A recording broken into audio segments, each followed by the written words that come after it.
what is happening is that aircraft do not come on time.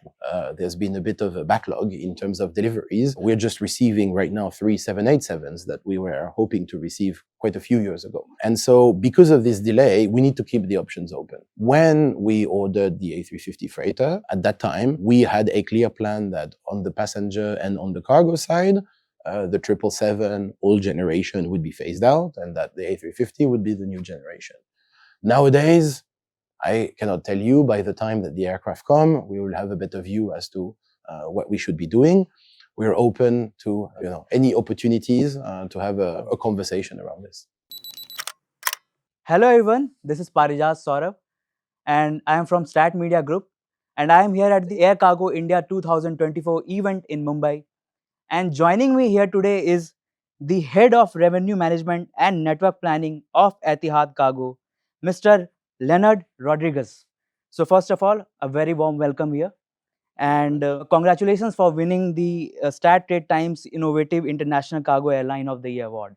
Thank you very much for that recognition. So my first question to you is, what are the challenges and opportunities in the global and Indian market and cargo sectors? Are there cross market trends impacting both? There are a lot of things happening at the moment. I think I'll start with India. There's a lot of opportunities. India is really a country that has ramped up its exports while still developing very healthy import trends. I would want to mention one key product which has always been a core export and which is growing very fast, which is pharmaceuticals, a product that we focus on a lot at Etihad Cargo. But there's also, as you know, a recent trend where mobile phones are being now produced, made in India, and being exported to the world. So that's an exciting trend. And then when you look at what's also happening cross-border, you see rapid rise of some e-commerce giants in China. Maybe you didn't know their names last year, but now they're everywhere. Maybe your bell is ringing multiple times a day because some people in your family are ordering a lot on those platforms. But this has become also a reality for us that we've had to adapt. When it comes to the challenges, it's air cargo, so it's always full of challenges. I think at the moment what really is impacting the Indian capacity and the Indian rate is everything that came out from the Red Sea situation, which has seen a rapid spike in the rates, which is of course a difficulty for the Indian shippers because that really kind of increases the demand and the cost of air solutions. Where is India in Etihad Cargo's radar? Where do you see India as a whole market? Do you have any plans for any further investment in India? For sure. I mean, India is one of our key strategic markets. To rank it, it's the #1 market for the passenger side in terms of our 2030 strategy as Etihad, which we call Journey 2030. We have India as our #1 priority. From a cargo perspective, as you would expect, China still remains a very important piece of our strategy, but India comes #2. Following Etihad Cargo's recent achievement of IATA CEIV lithium batteries certification, how is this impacting your ability to handle and transport battery shipments, particularly from India, where the battery manufacturing industry is growing rapidly? Yes, so exactly as you say, when you get certified CEIV lithium batteries, we're the only one in the Middle East that has all 4 certifications, LIBAT being the latest one. It kind of demonstrates to the market that you have all the mechanisms in place to ensure the safe and secure transportation of certain goods. So in practice, it has not changed anything because we were already doing it, but it recognizes it to a new level. And so when you have an emerging market in a certain commodity like India, where maybe, the thinking was not there to potentially use Etihad for mobile phones because the mobile phones were not there, then suddenly this recognition instantly confers a level of trust and recognition onto the airline that, yes, we can do that. Please tender your shipments. They will be delivered safely and securely. Tell us about your recent partnership with WFS, or are there any plans to expand this partnership, or are you looking for any new partner? The WFS partnership is something that we're very proud of. We, of course, as cargo, depend a lot on the quality of our ground handlers in order to deliver the right level of service that our customers are looking for. And so in the case of WFS, they had this capability in the United States to have very, very good support for our growth pharmaceutical shipments. They're very well equipped for that. They're also supporting us on the implementation of a new AI tool to further enhance the operations in the warehouse that is called Speed Cargo. Okay, and what they are bringing for Etihad Cargo? So what they bring is a certain dedication to enhance the level of services. We are traditionally in a relationship where SGHAs are guided by IATA guidelines. So I would say, in principle, we all know what services the airlines need to avail and what services need to be rendered by the GHA. What we like in WFS is this desire to expand into new avenues. So whether it's, investing in specific facilities that enable you to carry temperature controlled goods such as pharmaceuticals, or the desire to test new technologies and new innovation that down the line will yield sustainable results for both the airline and the ground handler. How does the recent developments like instant offer rate and contribute to Etihad's cargo digitalization strategy? How it is transforming this journey, instant offer rate that you have? Yeah, so the instant offer rate is what we use in Etihad, a bit as a response to what everybody also is calling dynamic pricing. Our interest there, instant offer rate, is indeed to make the best rate available very quickly. There is a trend in which, you can be smarter and smarter with your pricing. But the interest and the focus that we had was that there is a lot of negotiations that are happening between airline representatives and forwarder representatives to try to make sure that, my shipment's a bit dense, so I will bring you more kilos. Should I get a discount? Or I can wait maybe a couple of days and then you can go another day. So this negotiation that tends to happen either via email, phone calls, or face-to-face conversation, we've already included all these parameters inside the instant offer rate, so that when you describe what you're looking for, instantly we can give you the best rate. So what it does is faster speed to market, and everybody gains in this automation because you cut on that back and forth conversation with the airline. You can instantly book the best rate available on our portal. I'm just adding this one thing to it. Like, how is it different, this instant offer rate, what your competitors are offering in the market? How is it different? There's two aspects. There's one aspect which is essentially what we call influencers. So how far we've gone in taking into account small details of a negotiation. And here, even though we use the IBS platform, which is a platform that a lot of airlines are using, this is a development that went beyond the natural capabilities of IBS. So we had to create new avenues of data to make sure that all these details are considered as influencers. So to make it simple, the other airlines, they don't have those influencers. We've developed them. I believe that IBS is now selling it as a feature that they can propose. So I guess we're very proud of it. And then in terms of the direction of instant offer rate, what can be different from other airlines is that there are other airlines that are using systems which I think are very interesting, but based on the concept of willingness to pay. So their idea is more that they include artificial intelligence or machine learning to try to understand that maybe this customer can pay a bit more than that customer. And this is not an angle that we've explored at all. Whoever you are as a customer, big, medium, small, instant offer rate just looks at what your shipment is and what your need is and gives you the best rate for that shipment. And so we've taken that approach because we feel that it will really create more enthusiasm for the customer to know that all of these parameters have been taken into account, and also clarifying that there is no concept in the background that, maybe you're a bit smaller, maybe I can charge you a bit more. We don't do these kind of mechanisms. How much is it like reducing the time for a customer? The time of a booking, so that's 45 seconds. What we expect it to do is to cut 70% and 70% of two different things. It cuts 70% of the time that you really want to have a negotiation. And so when you do a negotiation, it can be up to a couple of days that you're spending on the back and forth. And then it also reduces by 70% the need that some forwarders have when they try to develop a new product. They try to go to a new shipper that is not in their customer base. They need to be a bit aggressive to be able to get that shipment. And a lot of times, they will come and kind of have that conversation in order to target what is new business for them and potentially new business for us too. And so here also, you have that tool that makes instantly the rate available. So in a lot of cases, this will be the best rate. What strategies does Etihad Cargo plan to implement for the future growth? Where are you investing in the future? What's your plan? We constantly, first of all, invest in aircraft. So we have an ambitious growth plan that I've already mentioned called Journey 2030. And that basically will lead us to double the size of our fleet by 2030. And on the freighter side, we have an order for 7 A350 freighters to be delivered from 2027. So first and foremost, what everybody gets excited about, we have investment in airplanes. Beyond the airplanes, we have investments ongoing in infrastructure. So recently, we've announced the new pharma facility, and we are not announcing it yet, but we are investing, and very soon we will be in a position to announce further enhancements in terms of the facilities and the equipment that we have.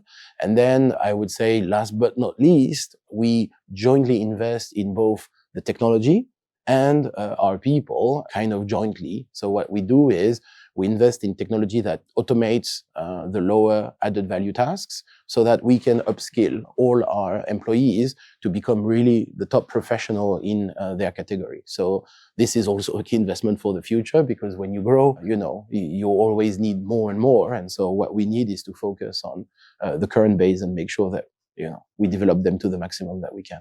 And when are you expecting the delivery of your first A350F? So the A350 freighter is expected to be delivered from the first half of 2027.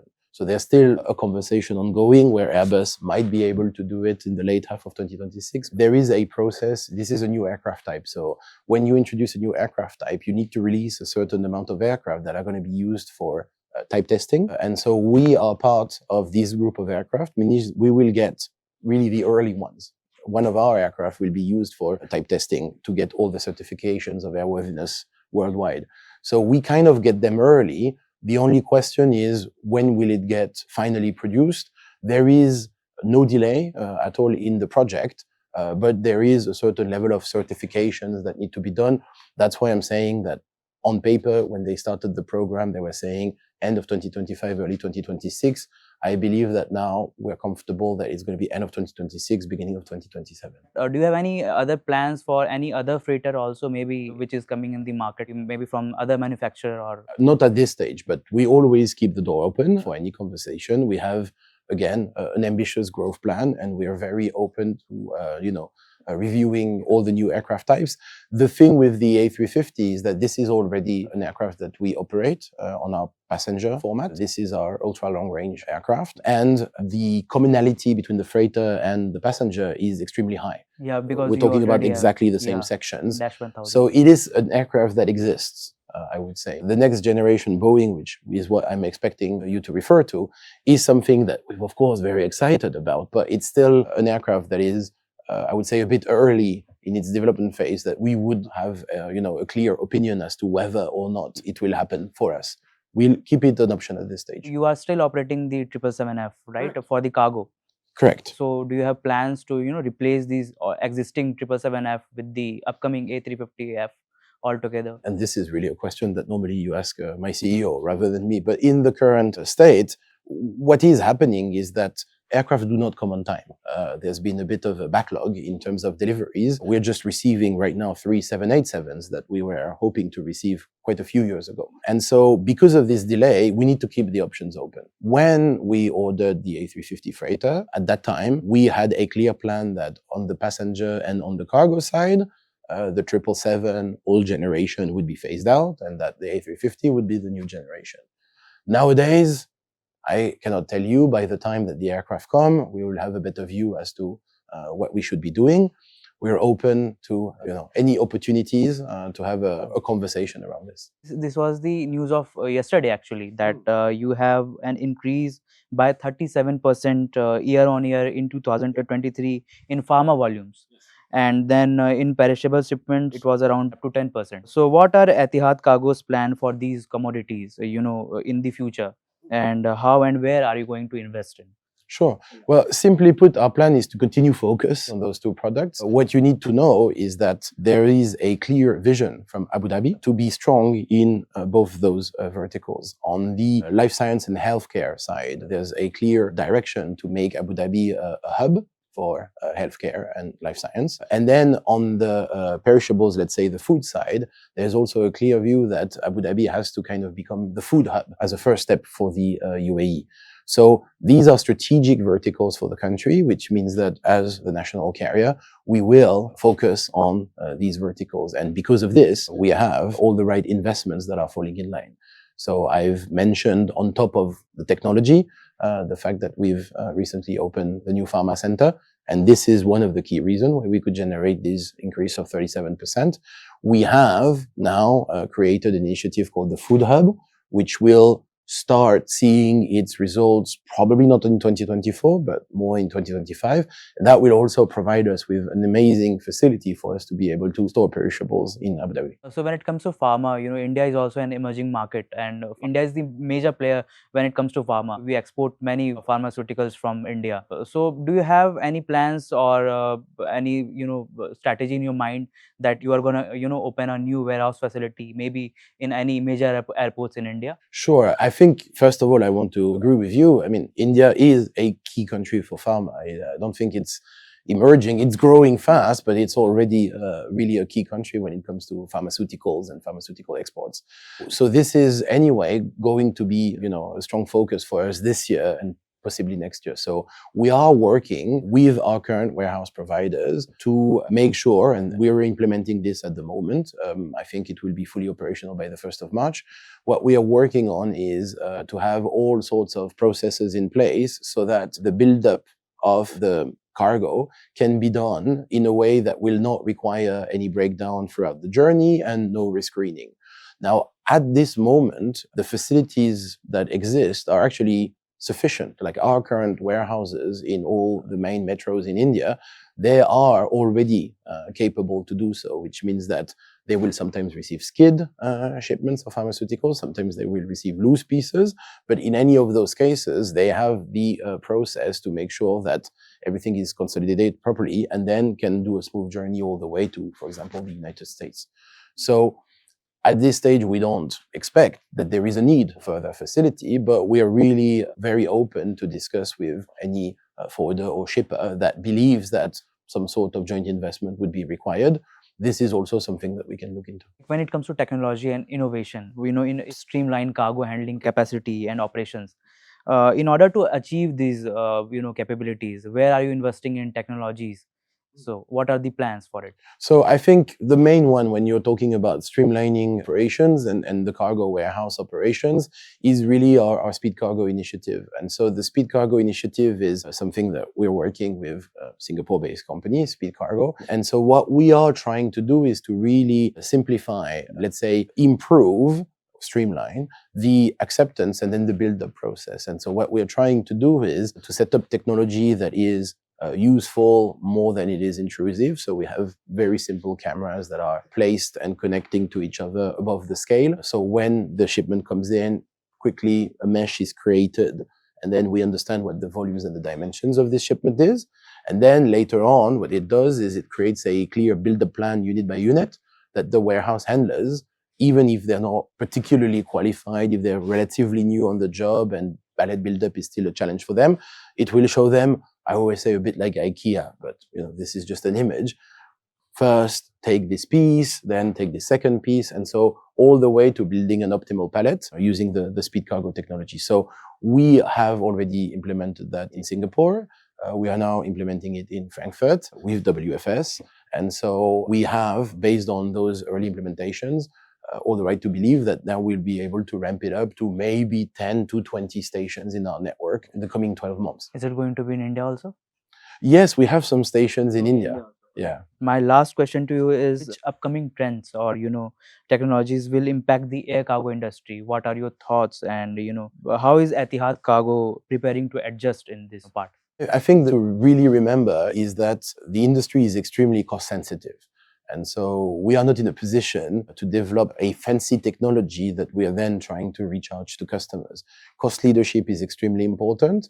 And so what we need to look into new types of trends and new types of technologies is whether they propose a way to achieve a similar or superior result at a lower cost. Now, which are the technologies that will allow that? we already know that, of course, the AI and the machine learning will play its role, because that's what it is about. We sit on mountains of data, and the idea is to use this data, or use all this information to try to structure a certain level of automation and first level response, which kind of reduces the processing time by maybe 50% or 60%. So we are already implementing what they call LLM, large language models, in which your emails get directly analyzed, and we try as much as possible to convert the email into a booking request that directly can connect to the system. So this is something that we are currently implementing as an example. So that would be with Avery technology. And then there are other technologies that we are quite keen on making sure that they progress well. And one of them is the possibility to code things in what's called native APIs. So today, we are very happy to be a core user of IBS. But IBS is, I would say, at this stage, still structured with large modules. And so what happens with a large module is that sometimes you might just want a bit of this feature, but you still have to kind of get the module. And so what's happening with APIs that we hear more and more about, the portals and everything, is that there's this possibility to further itemize, what you're developing, and that will allow a lot of people to potentially work on a very small piece of API and then potentially resell it in a way that adds up to your system. So we don't foresee that the big modules will disappear, but at least we will gain in flexibility to implement smaller features, which at the moment become a bit too expensive, because you want this, you have to take all of that. So that, I think, the two types of technologies that we are quite excited about, because we believe they will enable us to provide more to the customer while still costing them less. So thank you so much, Mr. Leonard, for bringing some great insights on the table. And, thank you so much for your time also. And this was Leonard Rodrigues for Etihad Cargo, and this is Parijat Sourabh for Stat Media Group, signing off. Thank you.